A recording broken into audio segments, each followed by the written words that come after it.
দুজন মিলে ১,০০,০০০ টাকায় বেড়ানো যায় যে ৫ দেশে।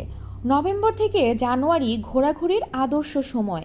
এরই মধ্যে দেশের মধ্যে কক্সবাজার, সাজেক আর শ্রীমঙ্গল ঘোরা হয়ে গেলে অনেকেই ভাবেন এবার দেশের বাইরে থেকে ঘুরে এলে কেমন হয়।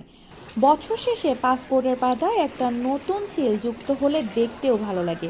তবে বিদেশ ঘোরার কথা ভাবলেই মাথায় ঘুরতে থাকে খরচের হিসাব। এছাড়া এখন বিমান ভাড়া থেকে হোটেল সবকিছুর খরচই বাড়তি। আবার একা একা ঘুরতে চান না অনেকেই। একজন জীবনসঙ্গী না থাকলে কি চলে? দুজন মিলে ১,০০,০০০ টাকা বাজেটের মধ্যে কি বিদেশ ঘুরে আসা সম্ভব? হ্যাঁ, সম্ভব।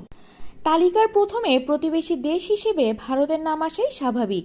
ভিসা ফি খুব বেশি না, ৮০০ টাকা। তার উপর কলকাতা পর্যন্ত চলে যাওয়া যায় সরাসরি বাস বা ট্রেনে। এক্ষেত্রে জনপ্রতি খরচ হবে ২ থেকে ৪ হাজার টাকা। ভারতে ঘুরে দেখার জায়গার অভাব নেই। কলকাতাতেই যেমন পেয়ে যাবেন Victoria Memorial, Jorasanko, Howrah bridge. আবার অন্যদিকে রাজস্থানের জয়পুরে পাবেন গোলাপি শহর, আগ্রায় তাজমহল, সিমলা মানালির বরফ পাহাড়।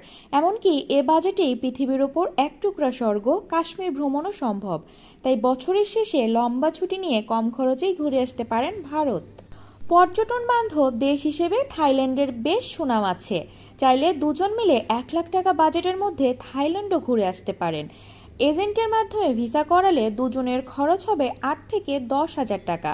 দুজনের ফ্লাইটের খরচ পড়বে ৫০,০০০ থেকে ৬০,০০০। তবে কম দামে টিকিট পেতে হলে আগেভাগে চেষ্টা করতে হবে।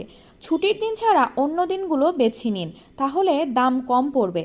টিকিট আর ভিসায় ধরা যাক খরচ হলো ৭০,০০০ টাকা। বাকি ৩০,০০০-এ আপনি অন্তত ব্যাংকক ঘুরে দেখতে পারবেনই।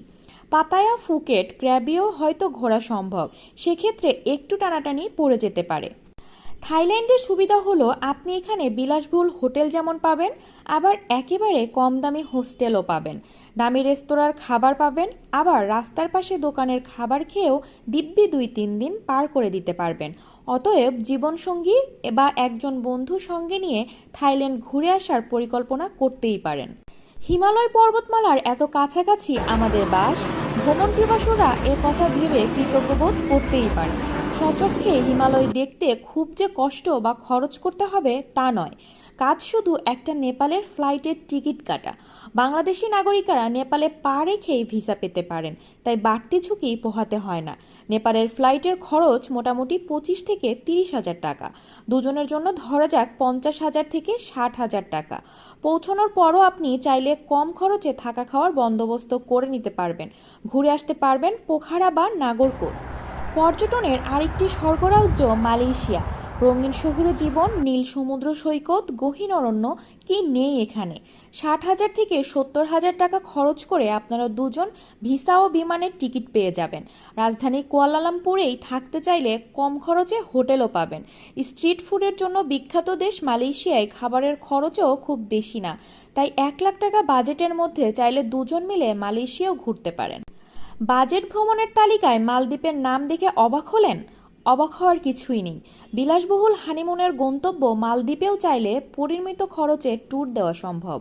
তবে বাজেটটা ১,০০,০০০ টাকায় আটকে রাখা মালদ্বীপের বেলায় বেশ কঠিন। টিকিটের পেছনেই আপনার প্রায় ৮০% টাকা খরচ হয়ে যাওয়ার আশঙ্কা আছে। তবে সুবিধা হলো বাংলাদেশ থেকে এখন সরাসরি কিছু ফ্লাইট পাওয়া যায় মালদ্বীপের রাজধানী মালের উদ্দেশ্যে। আপনি যদি সুযোগ বুঝে কোনো অফার লুফে নিতে পারেন তাহলে হয়তো একটু কমের মধ্যে টিকিট পেয়ে যাবেন। টিকিট পেলে আর তেমন কোনো দুশ্চিন্তা নেই, কারণ মালদ্বীপেও নেপালের মতোই কোনো ভিসা ফি লাগে না। শুধু আগেভাগে ফর্ম পূরণ করে নিতে হয়। এখন আসা যাক থাকা খাওয়ার হিসেবে। মালদ্বীপ মূলত প্রায় ১,২০০ দ্বীপ নিয়ে গড়া একটি দ্বীপ রাষ্ট্র। রিসোর্ট দ্বীপগুলো খুবই অভিজাত।